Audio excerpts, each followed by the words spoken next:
Opening slide graphic text title, Session 1, Employment Support, Its Purpose and Evolution, Part 3, Employment and the Impact of Negative Roles Imposed by Others, with Milton Tyree.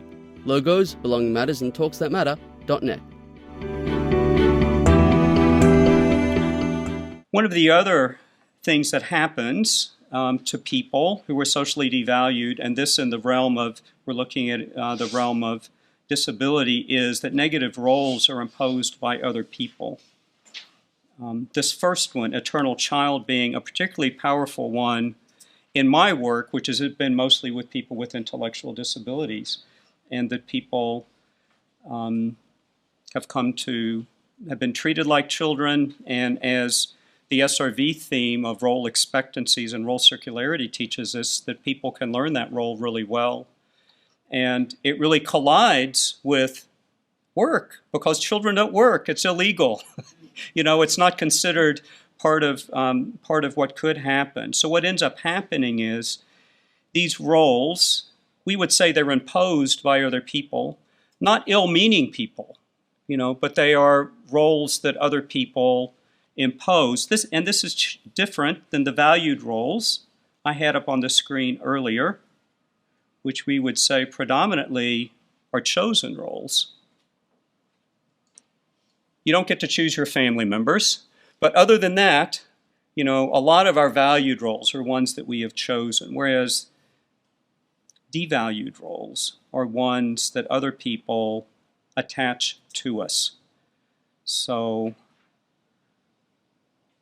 I'm going to look at a few examples here, but one of the things, I put this in here this morning, so it's not in your slides. It's later in your slides, but around that same idea that people will kind of conform to the expectations that others have for them, and that's conveyed by, the kind of possessions they have and the way people speak to the person in all kinds of different ways. But Mark Gold had a very similar principle to this. He called it the chameleon phenomenon. The chameleon phenomenon is where the behavior of a person shows at any moment reflecting who that person sees himself or herself to be at that moment. People act differently in different circumstances and are influenced by the opinions of others about them. The environments in which people who are labeled handicapped exist contribute significantly to their behavior and to their self-perceptions. So it's the same kind of idea that Dr. Wolfensberger had around role circularity in terms of people's setting and the people they're with and the activities they're doing. Those very powerfully communicate valued roles to people or devalued roles, and they live up to those. So here's an example illustrating the eternal child and just how limiting that can be to people, especially for somebody who has that vulnerability. So, one of the themes we'll talk about in a few minutes says that, well, this isn't fair, but what's that character's name? I don't know all of them. Is it Stitch? Okay. So I could be getting my picture taken with Stitch, and, people would think Milton's having a good time, right? But somebody with a disability who's already vulnerable is being seen as an eternal child. They go, yep, you see, they're a child. So it's one of the things that SRV helps us understand is the unfairness of how the world works, but it does help us understand how the world works. Here's another one. These are all from telethon-like things that happen in the US, and they can raise lots of money for different programs, even good programs, helpful ones, but at what cost to people's image? So what's being said here is that people are objects of pity, they're really burdens, and so forth. One of these groups, Jerry Lewis at the bottom, Jerry Lewis had a telethon for many years for muscular dystrophy, and even though muscular dystrophy doesn't predominantly affect children, they were called Jerry's Kids. And they did that to, pull on pity strings and collect lots of money, which may have gone to very good causes.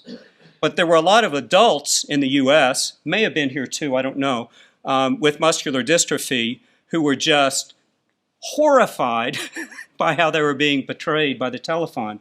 And so they created their own group. and they called themselves Jerry's Orphans. And they published some pieces in some disability publications. This idea of people with disabilities being burdens, being menaces and dangerous is,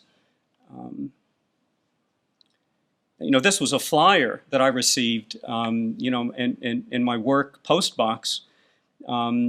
Feel safe at work again. So it portrays people who are clients of services as menaces. In the U.S., of course, we have very, very, very hard to understand gun laws by anybody with an ounce of sense, But one of the things that happens after our next mass shooting, probably you've had one today, is that if that person had any record of depression or seeking any kind of, counsel, that it's mentally ill people kill people with guns, And for people who dedicate their lives, and I know a lot of people do, to knowing people, who have mental impairments and conditions and assisting them to get good jobs, man, oh man, is that powerful. And there's nothing that shows that people with any kind of mental disorder like that would have any more likelihood of shooting people than anybody else. But you see, that's where it gets laid. It's powerful, prevents people from working, contributing. This is a paper written a number of years back by a colleague, Debbie Reedy, from Holyoke, Massachusetts. And what she's referencing, and her title here is The Mythical Trojan War, and the Greeks leaving the horse outside of the gates of Troy and sailing off, and the people of Troy think, look at this beautiful horse they left us, rolling it inside, and we know what happens after that.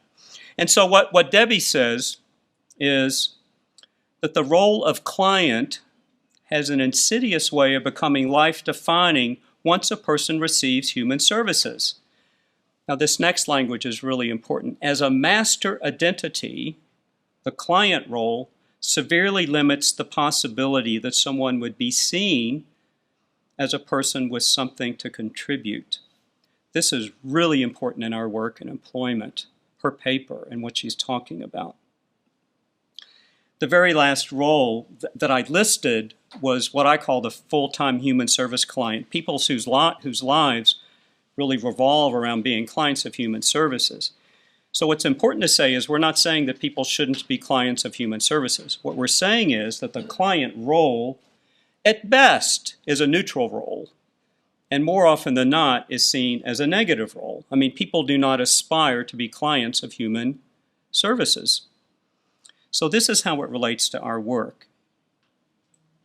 And this is an example of job coaching in the early 80s. So Jim was one of the early people that we assisted with employment, a community employment. I remember sitting in Jim's living room with his mom and dad, and Jim had gone to one of the special schools in Louisville. So only people with disabilities went there. And one of the things that later I learned he had done at that special school was he had worked in the cafeteria. And he took all of the trays, like the lunch trays, and he put them in a rack. He ran the rack through the dishwasher. He took the trays out and dried them. And I remember sitting with Jim in his living room and asking him the question that we tell people never to ask anymore, but asking the question, what do you want to do? What kind of job do you want to have? And what do you think Jim predictably answered? Wash dishes, because that's what he knew. That's why we don't ask the question. If Jim had offered, well, I want to wash dishes, I would have said, great, I'd like to learn more about that. And we're going to explore lots of other things too, to find out something that would be what you most would want to do. Anyhow, Jim ended up getting a job at Barristers, and this is where the client role really comes into play. It is what we did after he got the job.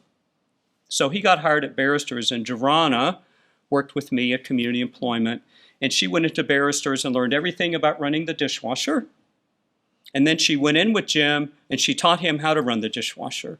And then gradually she left. And so some good things happened. There were some good aspects of that. Jim got a good job. It was a nice restaurant, downtown Louisville, Barristers. But when I look at what Debbie was talking about, his predominant role, his master role there was Community Employment's client. It wasn't an employee of Barristers. Here's one way I know that. After he'd worked there a while, and Geronimo was just checking in from time to time, I got a call from Barristers Restaurant, and they said, you know, Jim is such a great employee. We want him to work full-time. We want to teach him some food prep responsibilities. And I said, great. And what was my response, and what was their response? Let's send Geronimo in to teach him how. You see?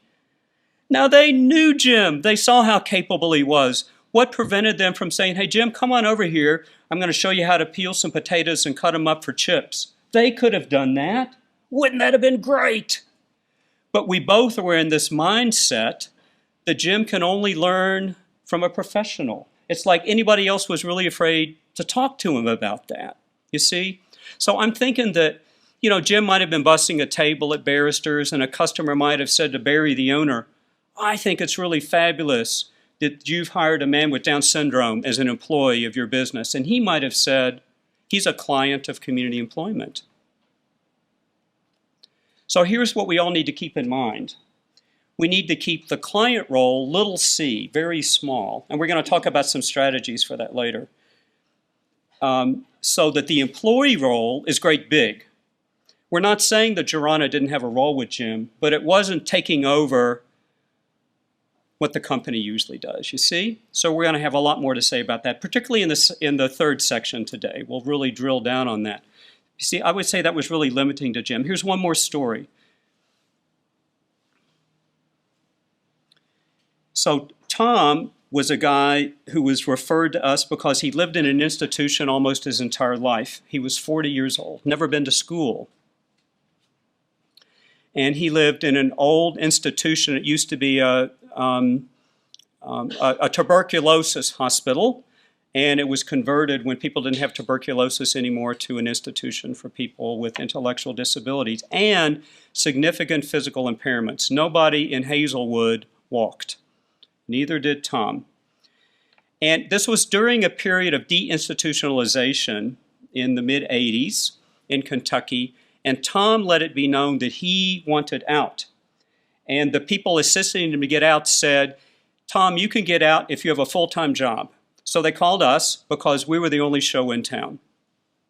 And sure enough, Sandy helped Tom to get a job at Jefferson County Planning Commission. Chris, who actually went to Syracuse University and studied with Dr. Wolfensberger, he had a master's in rehab counseling, and he had studied systematic instruction. He knew what he was doing, and he taught Tom how to do this data correction job at Jefferson County Planning Commission, and he taught Tom how to know other people in the company, you know? So like at break time, Tom needed somebody else to go to the Coke machine and get a Coke for him. Somebody else to open it and put a straw in it and hold it for him, you know? So Chris didn't do that all the time. I mean, he really did what he could do within his capability, you know, to help Tom be known by other people. So when it was time for him to leave, that he would leave. But Peggy, the office manager, said to Chris when he said, I'm ready to start fading out now. Tom knows the job. You know, he knows Harold over here. If the machine gets jammed, he can come assist him. Tom knows people and everything's good.